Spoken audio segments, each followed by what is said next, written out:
Les amis, bonjour à tous et bienvenue sur ma chaîne YouTube. Aujourd'hui, ça sent la hi-fi. C'est une marque déposée, cette senteur. Ça sent bon la hi-fi. Ça sent l'ampli moderne, tu vois, avec un petit côté vintage. Et d'ailleurs, les gars, j'ai envie de vous dire un truc.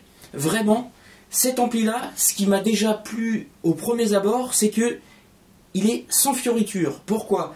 Parce que c'est un ampli qui arbore un côté esthétique assez... tu vois, assez ancien, on peut dire ancien un petit peu. Et en même temps, il n'a pas de... Tu vois, il n'y a pas de truc qui dépasse, tu vois, des machins là, des lumières de partout, des flux numériques qui passent et tout. Non, il reste très, très sommaire, très correct. En plus, il a une petite télécommande, tu vois.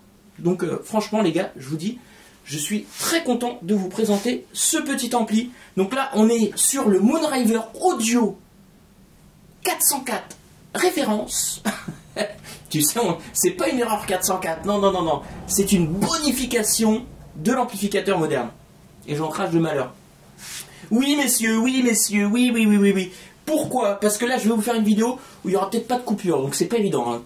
Pas faire de coupure, c'est chaud. C'est chaud comme la braise. En plus, c'est la première fois que je vous présente un amplificateur moderne sur ma chaîne YouTube. Donc, encore un plus.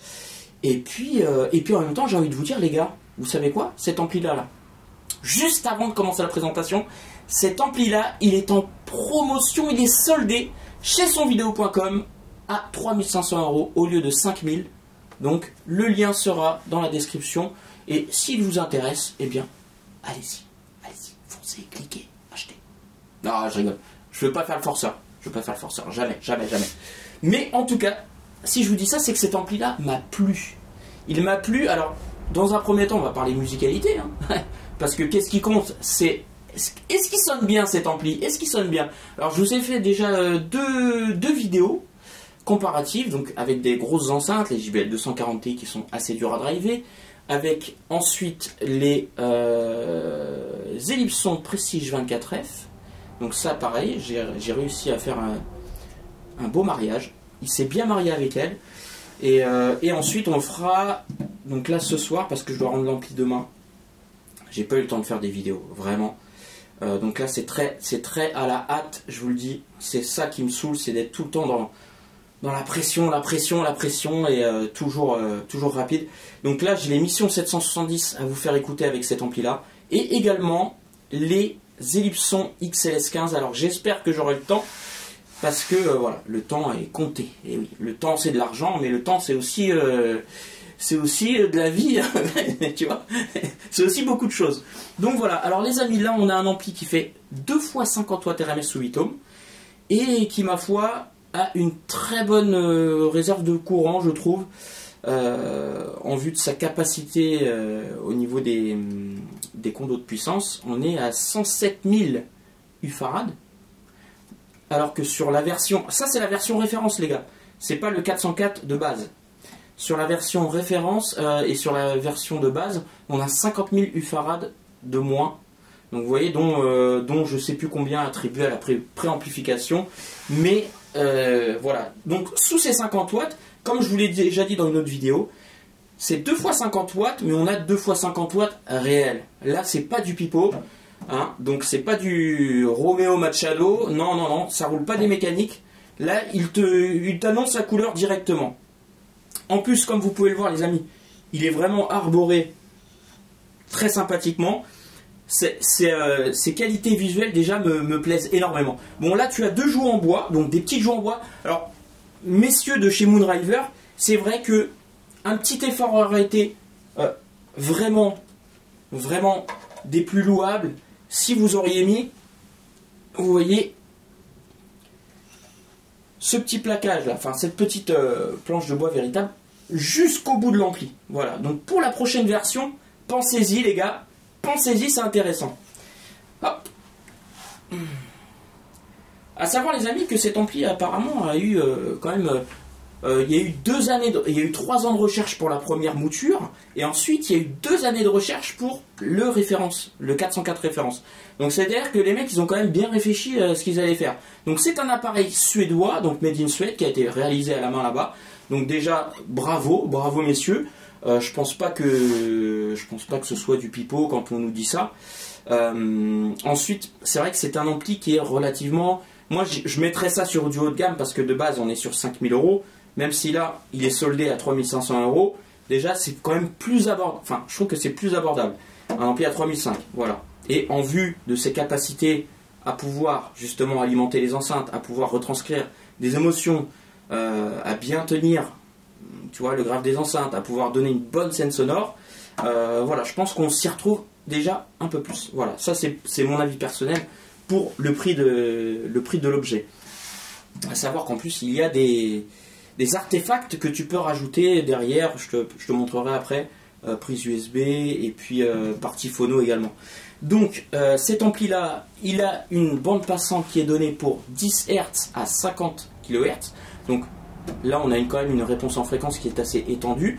D'où le fait que justement sur la tassiture des notes, il peut aller loin. Tu vois, parce que 50 kHz, même si on ne l'entend pas, ça s'entend sur la musicalité. Donc voilà, c'est ça que je voulais vous dire les amis, je vous l'ai déjà dit dans d'autres vidéos.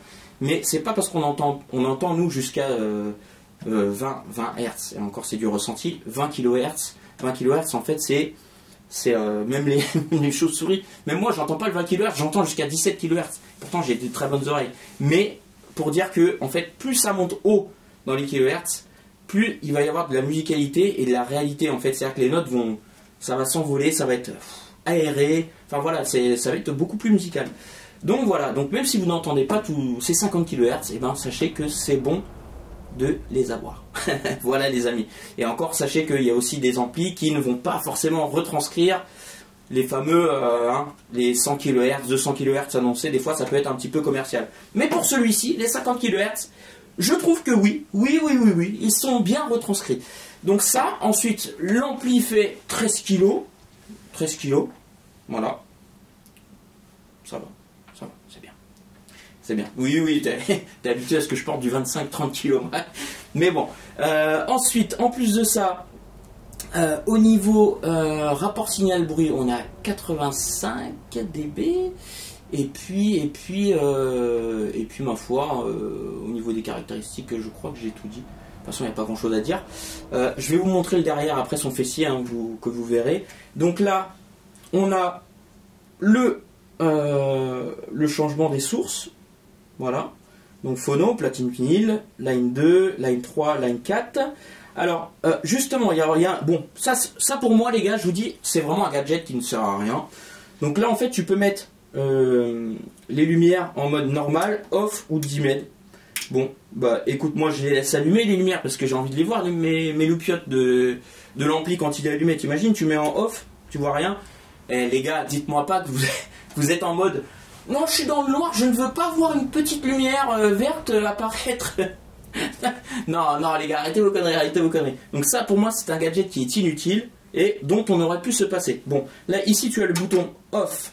Voilà.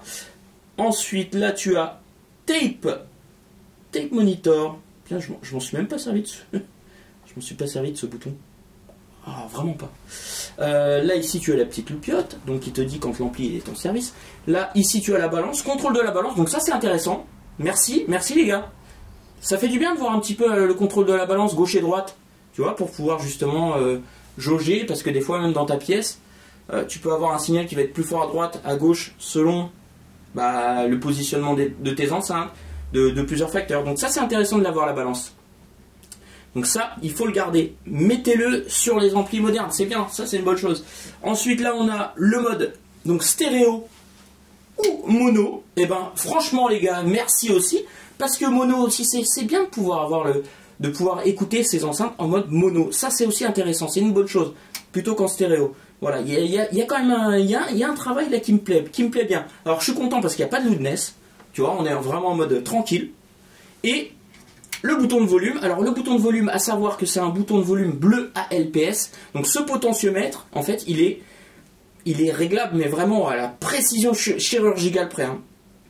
Quand, en fait, le ALPS, c'est vraiment, tu vois, et la moindre petite augmentation du volume va te définir, tu vois, dans le niveau sonore, tu vas le capter, mais ça va être travaillé vraiment incroyablement. Donc moi, l'ampli, je l'ai pas poussé dans ce retranchement. Je l'ai mis quoi, à midi, même pas midi en fait. Je l'ai mis à midi max, tu vois, midi max. Je ne l'ai pas poussé à fond parce que bah, déjà j'en vois pas l'intérêt. Mais en tout cas, quand je le pousse déjà à la, allez, au quart ou même à 10 heures déjà, c'est déjà, il envoie déjà beaucoup. Donc ensuite vous avez la petite télécommande là, donc la petite télécommande de Moonriver Audio. J'arrive pas à le dire le mot en allemand. En même temps c'est écrit en tout petit. Donc là vous avez la commande de réglage du volume.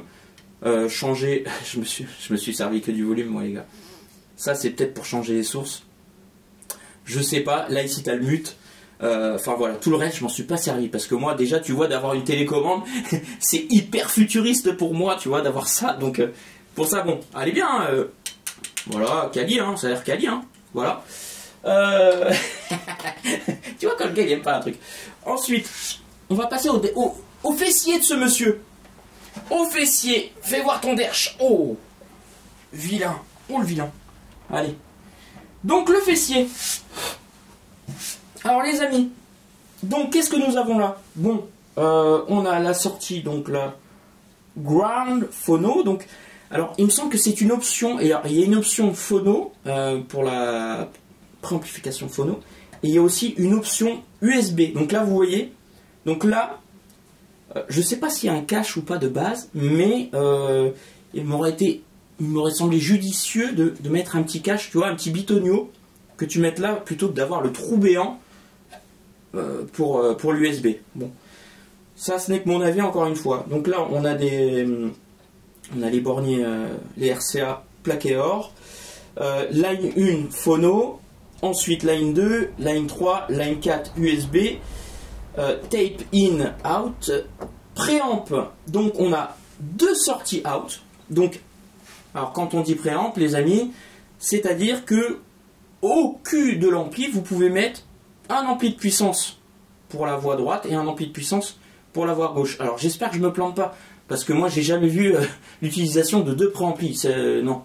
Mais ça tu l'utilises en tant que préamp et derrière tu mets deux amplis de puissance pour pouvoir justement pour pouvoir driver des enceintes encore plus difficiles et voilà. Mais ça c'est intéressant, ça j'aime bien cette partie là aussi, la partie préamp, c'est-à-dire que vu que le préamplificateur interne il me semble bon, ça peut être judicieux de pouvoir rajouter deux amplis de puissance derrière. D'ailleurs, Moonriver Audio, si vous passez par là, pourquoi ne pas sortir des amplificateurs de puissance, voilà, à différents niveaux qui peuvent être bridgeables. Ça peut être intéressant, les gars. Là, je vous file une petite piste, hein, c'est rien, mais c'est pas grand-chose. et ensuite, donc là, on a des borniers WBT. Alors WBT, c'est vrai que à chaque fois je me disais mais c'est pourquoi les borniers WBT valent si cher. Donc d'après ce que j'ai compris, les gars, je vais vous le dire vraiment, moi ce que j'ai retenu, hein, c'est pas le fait que ce soit en or ou en diamant ou en tungstène, tu vois, des matériaux de malade, mais en fait ça te sert justement à pouvoir serrer ton câble dans les meilleures conditions possibles. C'est-à-dire que en fait le serrage du câble va être contrôlé un petit peu, la force de serrage va être contrôlée, c'est-à-dire que ton câble va être serré mais au mieux sans trop l'appuyer ni pas assez, tu vois. Donc un petit peu comme une clé dynamométrique, voilà, un petit peu dans ce genre là. Donc voilà, donc les borniers WBT, sachez que ce sont des borniers qui sont haut de gamme, qui sont réservés quand même à du matériel haut de gamme. Voilà. Ensuite on a ici donc la prise d'alimentation. Moi j'avais utilisé attendez. Moi j'avais utilisé ça. Donc ça c'est un câble audio. Je sais plus c'est quoi comme câble audio. C'est un câble audio à 150 balles que j'avais eu avec mon ampli à tube. C'est un Clear Audio Diamond de Germany, tu vois, Powerline, Clear Audio. Et donc voilà pour le câble d'alimentation. Je vous l'ai juste montré comme ça. Hein. Et derrière, donc là on a Max Power Consumption 250 watts. Alors c'est vrai que ça peut paraître un petit peu, mais finalement regarde derrière au niveau de l'étage de puissance, il y a quand même ce qu'il faut sous le capot. Donc je ne l'ai pas démonté, je vais essayer de vous montrer, vous faire une petite photo, un petit montage pour vous montrer un petit peu qu'est-ce qu'il y a là-dessous. Hein. Parce que forcément, sonvideo.com me l'a prêté, je ne vais pas aller démonter l'ampli et vous montrer ce qu'il y a à l'intérieur. Voilà. Et puis, écoutez, ma foi les amis, je pense qu'on en a fait le tour. Je pense qu'on a fait le tour. Allez, je le remets bien droit, le bestiau. Hop. Voilà. Il a l'air bien, là. Il a l'air bien. Et en tout cas, les gars, sachez que c'est un ampli vraiment qui marche plutôt bien. J'ai été assez surpris. Tu vois, et je suis vraiment très content de voir qu'une jeune marque comme Moonraver Audio a réussi à se démarquer de la sorte. Bon, c'est vrai que j'ai eu des amplis modernes. J'en ai eu plusieurs, ouais, des 2x150 watts RMS, 8 ohms, tout ça. Et j'ai été vraiment déçu. Vraiment, je vous le dis, hein, les gars, j'ai été déçu. Mais sur celui-ci, eh ben, j'ai pas été déçu. Donc, ouais. Et en plus, Karim m'avait dit, ouais, Nico, tu vas voir cet ampli-là, il pourrait te plaire, c'est un bon ampli. Et du coup, oui, Karim, tu as raison, c'est un ampli qui mérite quand même sa présentation et puis sa petite publicité. Parce que moi, j'ai été vraiment très charmé à l'écoute sur mes enceintes. Donc après, on va voir qu'est-ce que ça va donner sur l'émission 770 et les XLS15.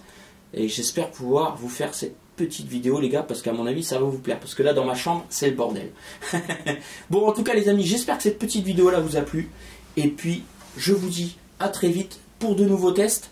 Parce que là, je vais aller faire des vidéos. Normalement, vous allez dire, il est complètement cinglé. Je vais essayer de vous faire des vidéos reportage IFI à Dubaï, les amis. Donc, suite aux prochains épisodes. Bisous, je vous embrasse fort. Et prenez bien soin de vous. Likez, abonnez-vous, commentez. Ouais, je le répète. Bah oui, je le répète. Mais c'est comme ça, les gars. C'est comme ça que ça marche. Allez, ciao, à bientôt.